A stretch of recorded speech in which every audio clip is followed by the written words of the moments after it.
Bonjour, bonsoir à tous. Donc, introduction de la vidéo qui va vous suivre. Alors, il s'agit d'une expérience au final. Ce JDR se situe juste après l'épisode 49 de Origins. Et il va en fait vous narrer les événements qui vont se passer juste après. Alors pourquoi je suis tout seul et pas avec des joueurs? Tout simplement parce que aucun des personnages des joueurs n'est conscient ou vivant au moment où vont se passer les événements. Aussi, j'en profite pour faire une expérience. Ça va être un JDR où je vais être en solo, c'est-à-dire qu'il n'y aura pas de joueur, il n'y aura que moi qui serai à la fois au mastering et au joueur. Je serai au four et au moulin. On va voir ce que ça va donner, et voilà, j'espère que ça va vous plaire. Cendre et sang, voilà ce qui reste de vos erreurs. J'ai tout donné pour votre salut, et vous en avez fait d'autres. Vous auriez dû me confier votre destinée, car, contrairement à vous, je reste exempte de toute corruption. J'étais là avant les temps, avant l'énergie, avant les mondes.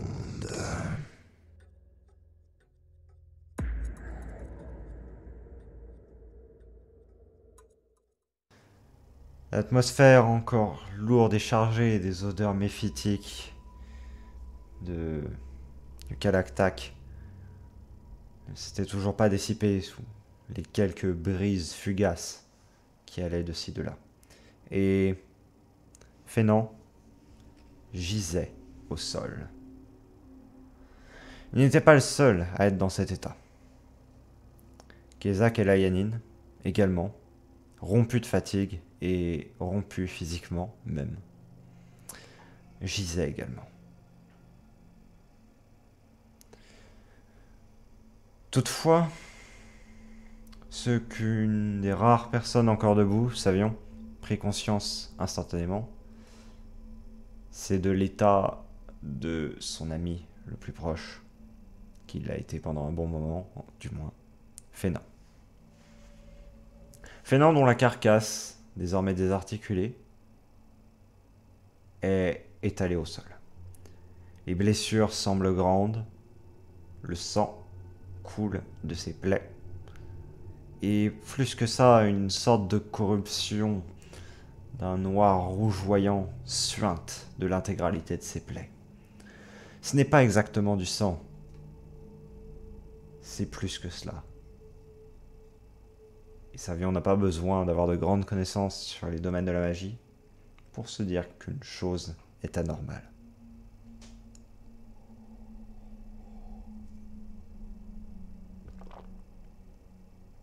Les gardes autour restent médusés. Nul n'ose prononcer mot, car de toute manière, il n'y en a pas réellement à proposer. Alors que Savion vint se placer à côté de Fénan, déposant ses deux armes, celle-ci n'ayant plus de, de réel intérêt malgré la mêlée toujours qui se déroule non loin. Je rappelle que les balistes sont toujours en train de tirer sur les flots de démons qui se déversent, bien que maintenant ils semblent beaucoup plus désorganisés. Et on entend toujours les cris des soldats.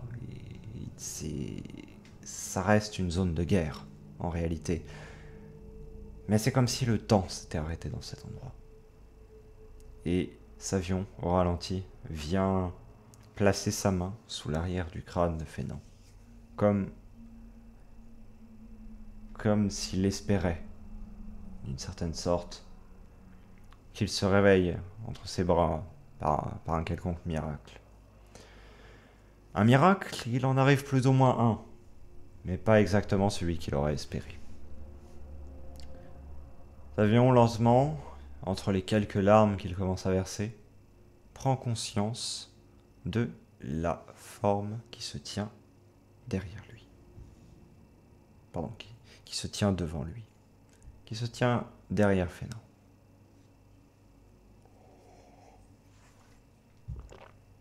Cette forme,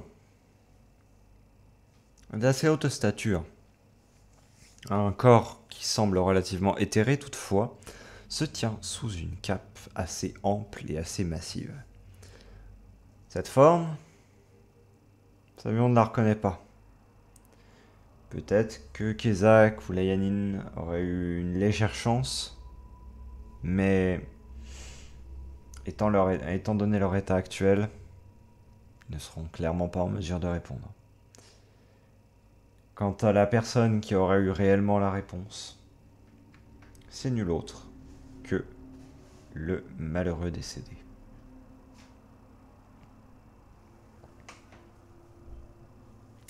Cette créature, donc, se tient devant Savion, comme je l'ai décrit un petit peu avant. Elle met un genou à terre et se penche vers Fénin. Celle-ci prononce uniquement quelques mots.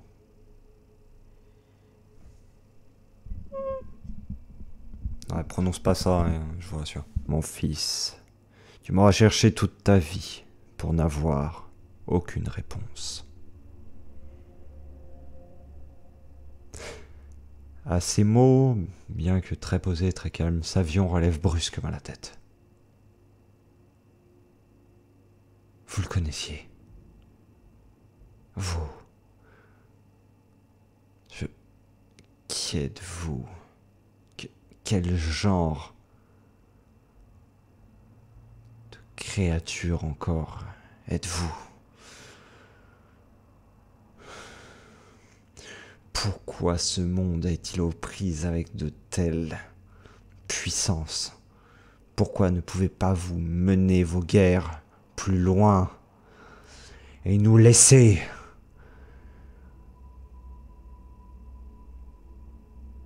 Proche de l'explosion, Savion s'interrompt lorsque la main de la créature vient se poser sur l'épaule de ce dernier.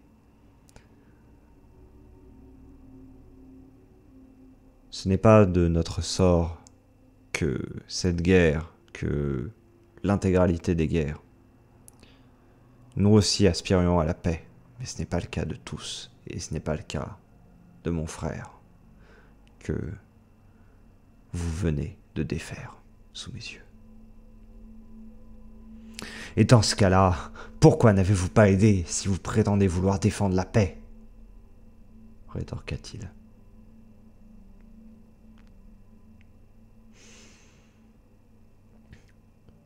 Parce que déjà, nous avions tout donné. Nous avions déjà tout donné lorsque la dernière fois, vous avez dû le repousser. Nous avons déjà aidé autant que nous le pouvions. Nous n'avons plus de force.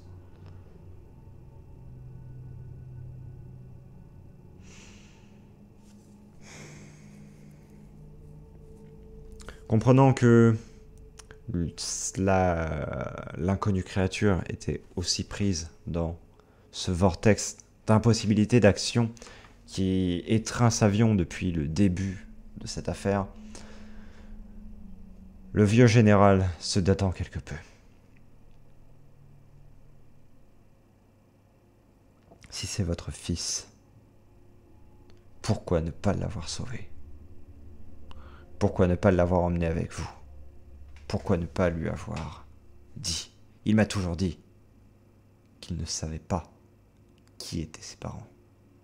Et là, alors qu'il meurt, et que son sang, si c'est encore du sang même, coule sur le pavé, vous venez réclamer votre droit de filiation? C'est cela? La créature semble quelque peu courroucée, mais ne le trahit pas dans ses paroles. Votre monde a besoin de héros. Le mien n'avait nul besoin d'un fils. Savion repenche la tête vers le corps inanimé du mage qui avait tant fait pour Ketera, qui avait tant fait de manière plus globale pour l'intégralité des peuples. Et tandis qu'il relève les yeux à la recherche de réponses, la silhouette a disparu.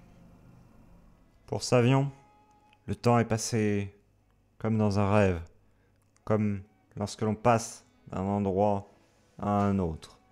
Sauf que de rêve, les circonstances se rapprochent plus d'un cauchemar. Et c'est avec une angoisse non dissimulée qu'il retrouve les deux corps inanimés, les deux personnes qui, en ce jour, sont entrées dans la légende. S'il y avait un troisième corps sur le promontoire rocheux, celui-ci a finalement été emmené à l'infirmerie, en état critique certes, mais hors de danger tout de même. Par contre, pour Layanine et Fénan, on ne peut pas en dire autant.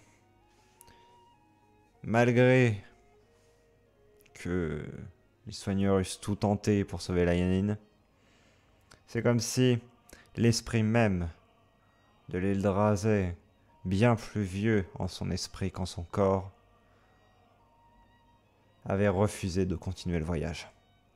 Comme s'il avait atteint son but, en une certaine sorte. Les corps avaient été préparés, et ce selon l'ancienne tradition éadine.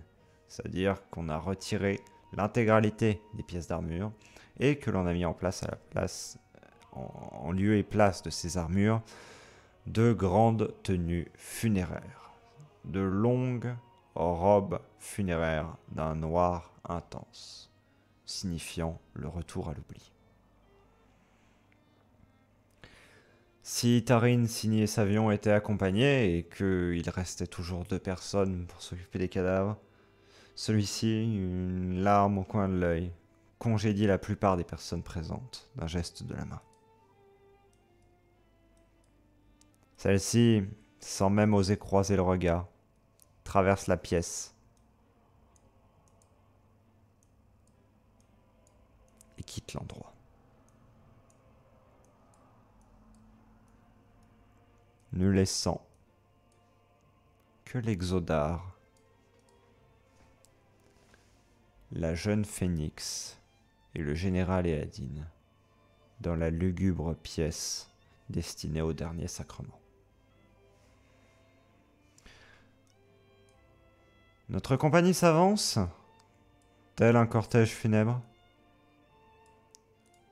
vers les 2 corps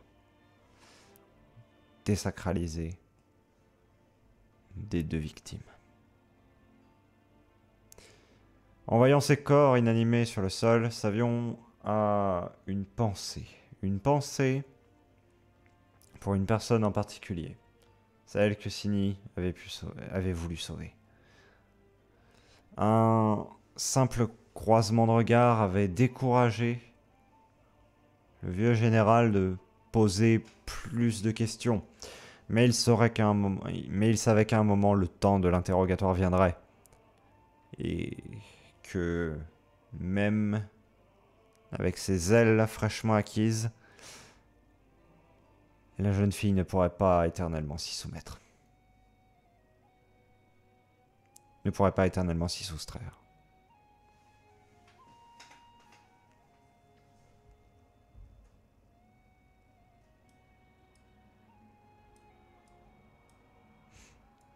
Savion s'avança jusqu'à Layanine, sous le regard respectueux de Tarin et de Signy.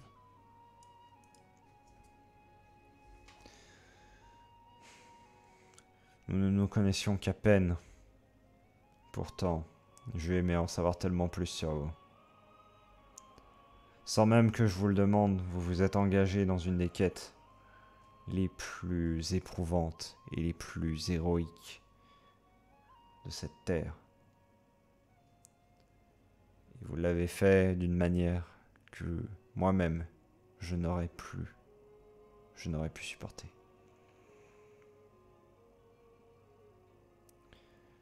Puisse votre bravoure et votre détermination rayonner sur tout ce continent, de par les actes que vous avez commis en ce jour. Vous avez cherché à me protéger, et que ce soit par une commande ou simplement par votre instinct, est la plus loyale des actions.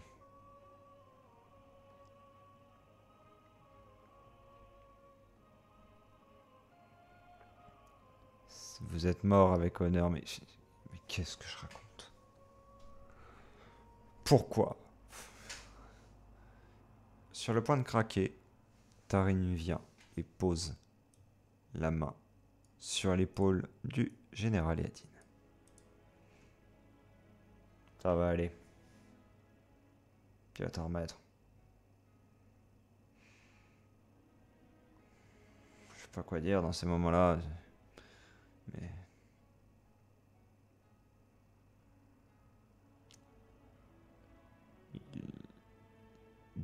Dis-toi qu'au moins, grâce à lui, le Kalaktak a eu ce qu'il mérite. Un bon renvoi bien loin de chez nous. Il a sauvé des milliers de vies. Toi aussi, t'en as sauvé des milliers aujourd'hui. T'as juste eu pas à te sacrifier pour le faire, mais ça revient au même. Tous, vous avez été héroïques. Tous. Comme tous ces soldats sur les murs. Tous ceux qui ont tenu les balistes. Tous ceux qui, malgré la peur, malgré la haine, malgré la crainte, ont tenu bon. Se sont dressés pour leur famille, pour leur maison, pour leur terre. Pour défendre des inconnus, des personnes qu'ils ne connaîtront probablement jamais. Leur sang a été versé, le sang d'eux aussi. Le sang de tous est aussi important. Mais le leur a vraiment changé le cours de cette guerre. Ne laisse pas les regrets te corrompre. Je t'ai vu pendant le combat. Tu l'as aussi défendu. Tu as fait tout ce que tu as pu. Savion reste comme dévasté devant le corps de la Yanin pendant un long instant. Puis finit par se lever. Fais non. Fais non, fais non. Mon vieil ami.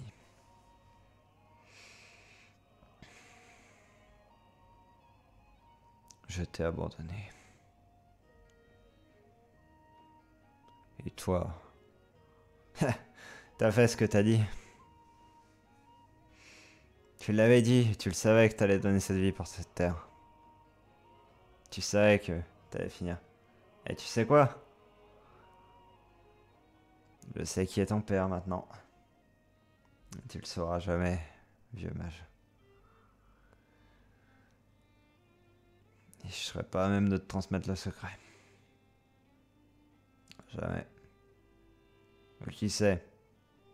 Peut-être que, dans la mort, je retrouverai ton esprit affolé dans les limbes, et que le mien, par un assassin quelconque qui traîne dans ces murs, le rejoindra également, et qu'on pourra en discuter, après tout. Ce serait, pour le moins, cocasse. Mais je te souhaite le repos. Le repos et l'oubli. C'est ce que tu mérites pour l'espoir que tu nous as tous apporté.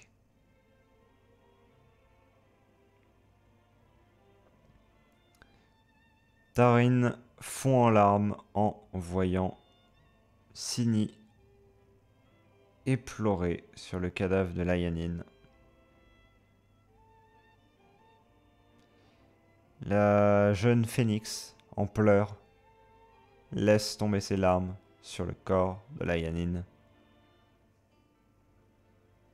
Le corps martyrisé, le corps qui avait trop vécu.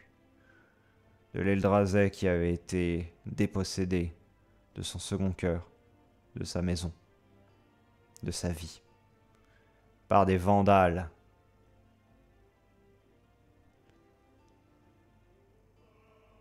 Des vandales que Savion réfléchissait désormais sérieusement à traquer.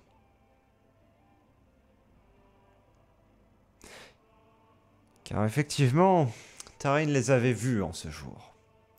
Il les avait revus une fois de plus. Une fois de plus par rapport à la bibliothèque. Dans les rangs des démons. Même s'il ne l'avait pas spécialement mentionné pour ne pas créer un quelconque problème.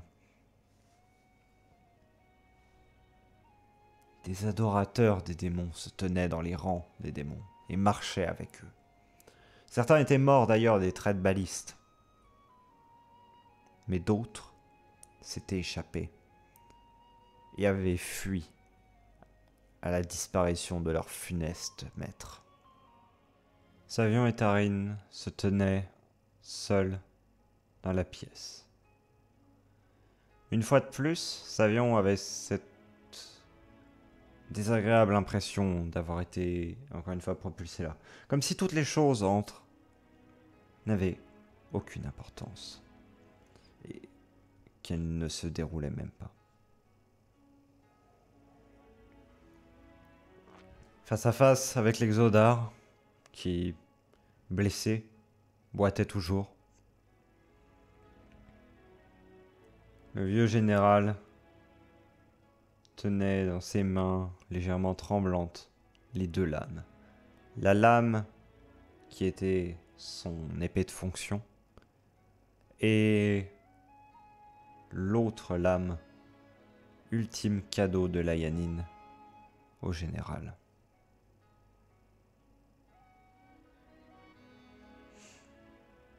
Et maintenant, Tarim, que nous reste-t-il ?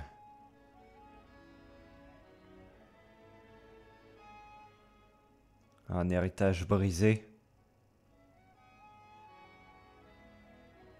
une cité aux murs à moitié éventrés, dont la population est partie, je ne saurais dire où, et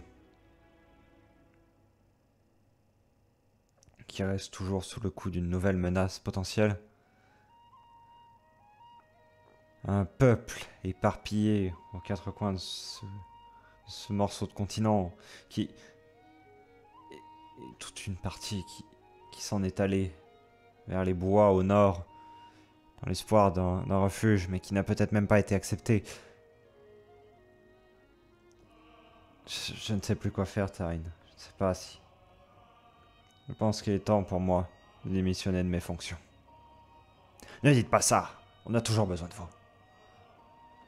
Toujours, vous nous avez guidés. Toujours depuis que vous avez pris le pouvoir. Vous nous avez secourus, vous nous avez aidés. Vous n'avez jamais abandonné votre peuple. Ne le faites pas maintenant, alors qu'il est à l'aube de sa reconstruction. Certes, les pertes sont énormes, dit alors Tarim en s'approchant, déposant son arbalète sur la table. Mais il y a plus important que cela. En combattant, et en combattant à leur côté, en anéantissant le Kalaktak, vous avez donné un espoir. Plus que tout autre, vous incarnez cet espoir, et vous ne pouvez pas abandonner. Vous n'avez pas le droit de le faire. Sachez que, quelle que soit votre décision, je vous suivrai. Et le peuple suivra son général. Des paroles me réconfortent. Si tant est que j'en ai besoin. Mais malgré cela, ne te sens-tu pas seul ? Je veux dire, tous nos soutiens, année après année, qui disparaissent. L'appui des Aeoi pendant un temps, qui, au dernier changement de reine, a cessé. La plupart des trackers qu'on a connus au fil des temps, qui se sont éteints les uns après les autres. La tour qui, bien que je sache qu'elle était loin, était toujours là, qui maintenant ne donne plus signe de vie. Plus récemment encore, ces héros, Erok, Kezak, Layanine, qui nous ont tant donné, nous que leur avons donné en retour. La mort, destruction. Le coma? Non. Tous nos soutiens s'effondrent un par un. Le dernier en date, et pas des moindres, n'est autre que Fénance, certes. Mais il y a un moment où je pense qu'il est temps pour moi de laisser le flambeau. Ou au moins de ne pas faire front seul. Je pense qu'il est temps de rappeler le conseil. De lui laisser les rênes.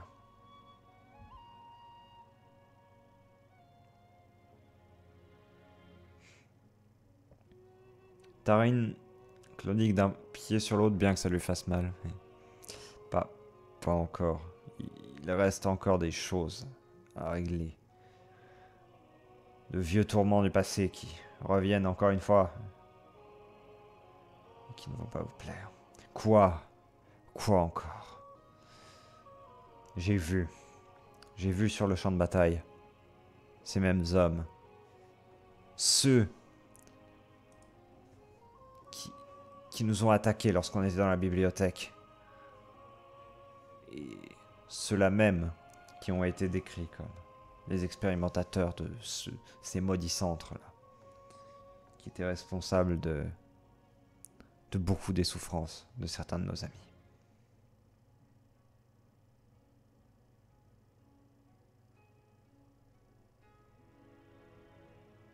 S'il y a une dernière chose qu'on se doit de faire, c'est bien de les détruire. On leur doit au moins ça, pour tous les services qu'ils nous ont rendus. Layanine et Rock, leur vie était intimement liée à ces centres. Et tout ce qu'ils auraient voulu, c'est qu'on les détruise. Alors exécutons-les, avant de laisser place à un pouvoir corrompu, qui ne fera que perpétrer les mêmes crimes. Montrons de la force et de la vaillance. Montrons que nous ne laisserons pas de telles abominations se reproduire. Montrons-leur que nous ne sommes pas comme les démons. Que nous n'avons pas peur de faire face à l'adversité, si jamais elle est pour créer un monde meilleur. Savion reste pensif pendant un instant, mais finit par hocher la tête, d'abord en silence, puis avec plus de conviction. Tu as raison. Qu'au moins on fasse ça. On leur doit bien ça. Et pas qu'à eux. À tous ceux qu'on aura abandonnés dans ces centres. Je pensais que juste en tuant celui qui était responsable de tout ça, ce serait suffisant. En un sens, ça l'aura été. En un sens, ça aura donné de l'espoir. Sauf que même l'espoir n'est pas suffisant. Maintenant, ici et tout de suite, je m'engage à faire en sorte qu'ils soient rattrapés et punis pour leurs crimes passés, actuels et futurs.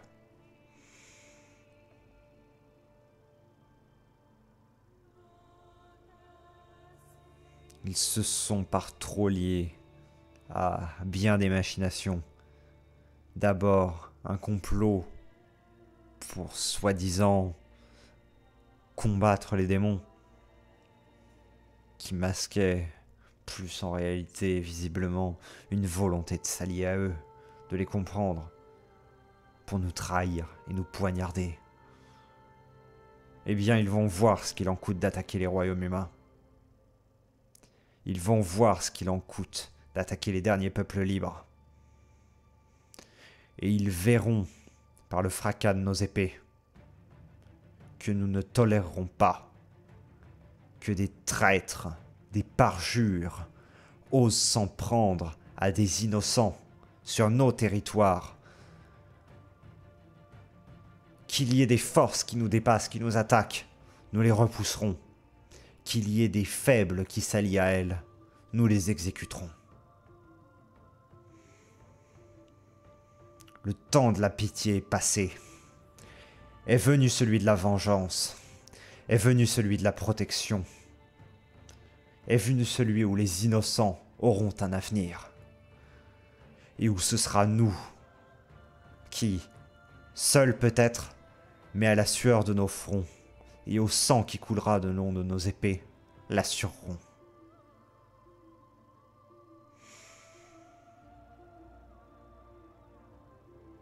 Car peut-être que nous sommes seuls pour le moment.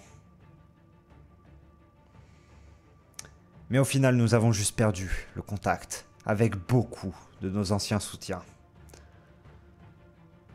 Il est temps de redresser tout ça. Il est temps de reforger les alliances. Il est temps de ramener ceux qu'on croyait disparus. J'aime quand t'es comme ça. Je te préfère voir comme ça. Faisons ça. Et on va venger ceux qui ont sauvé cette terre. J'espère que cette séance vous a plu. C'est quelque chose d'un peu particulier dans le sens que j'étais seul à faire la séance. Bon, j'étais pas giga à l'aise, hein, concrètement, je vous le dis, hein, parce que me retrouver tout seul pour un premier JDR comme ça, voilà. Mais toujours est-il que c'est un concept différent et que je pense que je vais pouvoir en faire quelques-uns. Ça peut être sympa, à vous de me faire vos retours, de toute manière. Je compte sur vous là-dessus. Mais en tout cas, c'est ce qui fait le lien avec globalement la deuxième partie de Origins, du coup. Parce que même si on est saison 3, ça reste quand même une première partie qui se termine, même si ce n'est pas une nouvelle saison qui commence. C'est une nouvelle partie qui se commence, un nouveau cycle, dans le sens que beaucoup des PJ sont morts, disparus, dans le coma. Et que du coup, on va avoir des nouveaux joueurs, on va avoir des nouveaux personnages joueurs, on va avoir une nouvelle intrigue, globalement. Et le but de cette petite séance, c'était de set-up la nouvelle intrigue, en fait. La raison pour laquelle il va y avoir ce changement de scénario qui va être fait. Parce que là, on est arrivé à un point où le Kalaktak a été défait. Il a été renvoyé via le portail dans une autre dimension. Et on se retrouve avec, justement, cette alliance qui a été dévoilée au grand jour, entre guillemets, de par leur présence sur le champ de bataille, que pas mal de mages et la plupart des anciens expérimentateurs du centre, ces fameux centres qui revient en trame tout au long quand même des sessions, s'étaient alliés aux démons, marchaient à leur côté, combattaient à leur côté pour la ruine des peuples libres. Et ça, c'est quelque chose qu'on va pouvoir exploiter au cours des prochaines séances. Et justement, je ne vais pas vous spoil là-dessus. Quoi qu'il en soit, j'espère que ça vous a plu, mais ça, je pense que je l'ai déjà dit, parce que je me répète énormément. Je vous dis à très bientôt pour une prochaine vidéo. J'espère que les JDR vous plaisent, et j'espère que ce format un petit peu particulier vous aura pas au moins déplu. Salut, salut!